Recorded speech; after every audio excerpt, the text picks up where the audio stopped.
My last season coaching in the G League was in the bubble in Orlando, and we played against Jeremy on Santa Cruz and Jordan Poole. Jeremy hit 6 or 7 threes on us, and they beat us. Yeah. But we're walking in the halls together, and it was like 12 years later, and we're like, man, this has gone full circle. And I believe this program, my coaching, someone in my coaching program is going to train the first NBA player from Taiwan.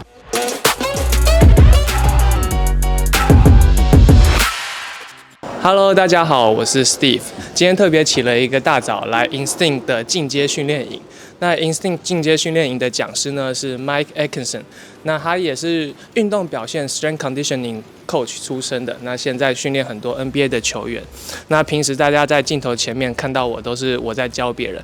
那今天特别来跟他吸取一些经验，看跟一天的课有没有对我未来在训练球员上面会有什么样的火花。那我们就继续看下去。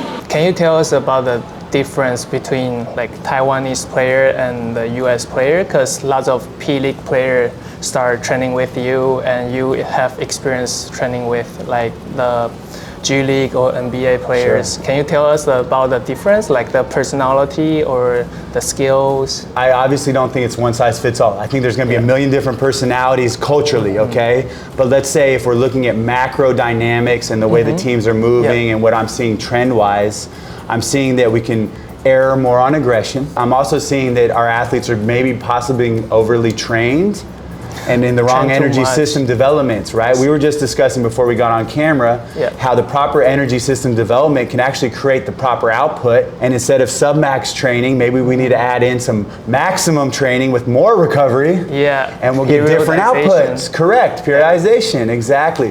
That's why I'm empowering the leaders in this course to educate themselves, whether it's a fitness strength coach who needs to learn more about basketball to communicate to basketball coaches that they need to work on their load management, or it's a skills coach needing to be educated on how we as strength coaches or fitness coaches are perceiving the load, and then how can we pull the output that the coach wants. We have to educate them. I think that's the first step in how we're going to change the culture and community and see more athletic output from our Taiwanese athletes. I really want to believe, and I believe this program, my coaching, someone in my coaching program is going to train the first NBA player from Taiwan. It's not going to be me. But I believe we're going to create the spark, and these young coaches that are in our program are going to learn over the next 10 years, and they're going to help develop properly, competitively, to match this other countries that are competitive. You told about Jeremy Lin before. Sure. Yeah, you worked with him 14 years ago. I hope so. Right? I think so. Roughly, yeah. We'd have to check. I think it's roughly, it's like 2010, 11 probably. Yeah. So after 14 years, like you training with Jeremy Lin again this summer. Sure. So can you tell us about like what is changed? I think what I'm proud to say is not much has changed, except where we are in life and our maturation process. We also spent my last season coaching in the G League was in the bubble in Orlando, and we played against Jeremy on Santa Cruz and Jordan Poole. Jeremy hit 6 or 7 threes on us, and they beat us. But we're walking in the halls together, and it was like 12 years later, and we're like, man, this has gone full circle. And so it's just one of those relationships where I've watched him have to deal with fame and instant overnight success when he was literally questioning his career at times around me, and how he handled that success in such class and heartfelt way, and he understood the responsibility to his culture and people, and how much of an inspiration he was. And that same person inspired me. Literally, I'm in Reno, Nevada watching Linsanity going, if he can make it on the Knicks, well, I guess maybe I can too, right? We both started in the same place, the origin stories.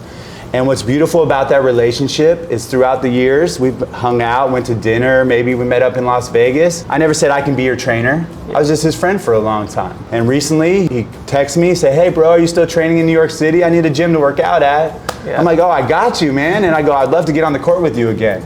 And so it was just fun to be on the court with him for a few days. And then what was even more fun is then he sent his brother Joe, who needed a gym to come play at. And that was my first time meeting Joe and working with him.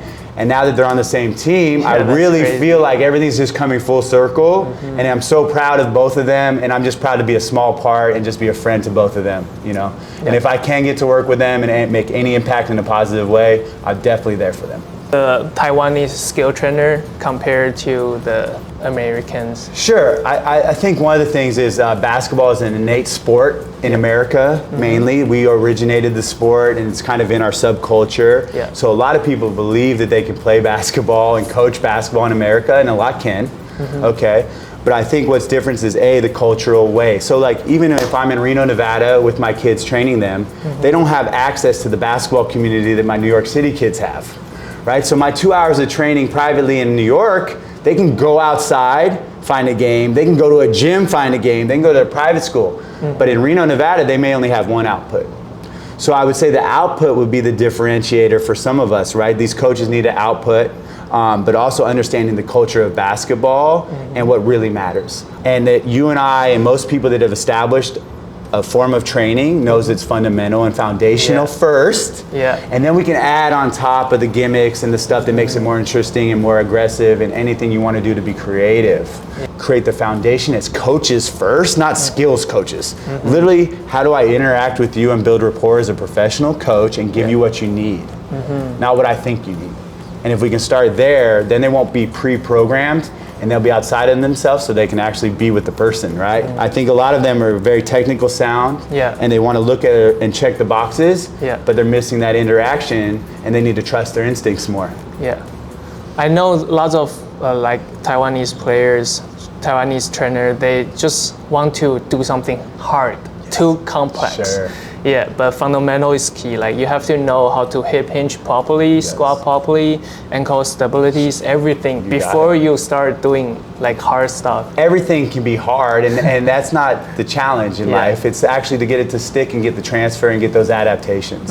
So I think more education, more understanding of the process is not just one speed training. I was 18, 19 years old, could barely dunk.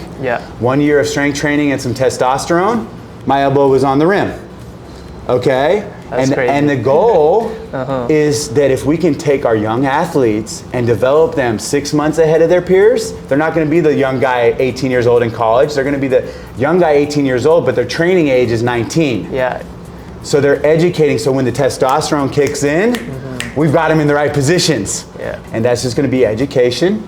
It's also going to be these new coaches kind of pushing out the fundamental coaches as they age out and getting in more positions of leadership. Okay, and last one. When we are doing the drills and somebody make the mistakes and you don't correct them right away, but I know lots of trainers, they will correct them right away. So I just want to know how, like why you don't want to correct them. There's boundaries that I'm willing to accept.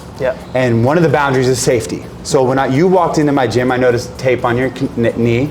And then I started analyzing your lunging and your lateral lunge. I noticed things, right? But I just met you. My natural instinct is to let people be themselves as long as it's safe. Because I want to see those natural habits first. But if I need the training to get into some deepness and it can get ugly and these guys can learn from their mistakes, I'm in full control, in charge of his environment, in control of himself first. So he's creating that feedback constantly. And this is the art of coaching, literally the art of coaching. I tell our coaches 95% of coaching is what you don't say. 95% of it's easy to see what's wrong. You might not have needed the tools yet I was wanting to give you, but now you might be like, Mike, what'd you see? See the difference? I allowed you to build a rapport, let some defense mechanisms. We also share some similar passions, and all of a sudden you're like, man, this guy might understand a little bit more than I thought. Maybe he could help me. What did you see? And I might be like, what would you add in my warm-up? Man, you got some hops. Like, yo, show me a few things, right? So that's that open-minded, but that's the relationship. But I don't want to go get you out of your comfort zone until we build that rapport, and then you'll ask for it, right? One of my main successes has been ask for nothing and give as much as possible. It's all about the experience that you're coaching. Hell yeah. It's a vibe, man. The main thing is at the NBA level, if my players are confident and they feel good, they're going to play good. It's literally that simple because they're so talented.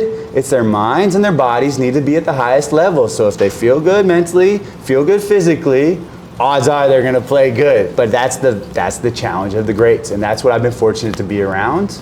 And those ones, they hold me accountable to those levels too. Otherwise, they wouldn't be in my gym.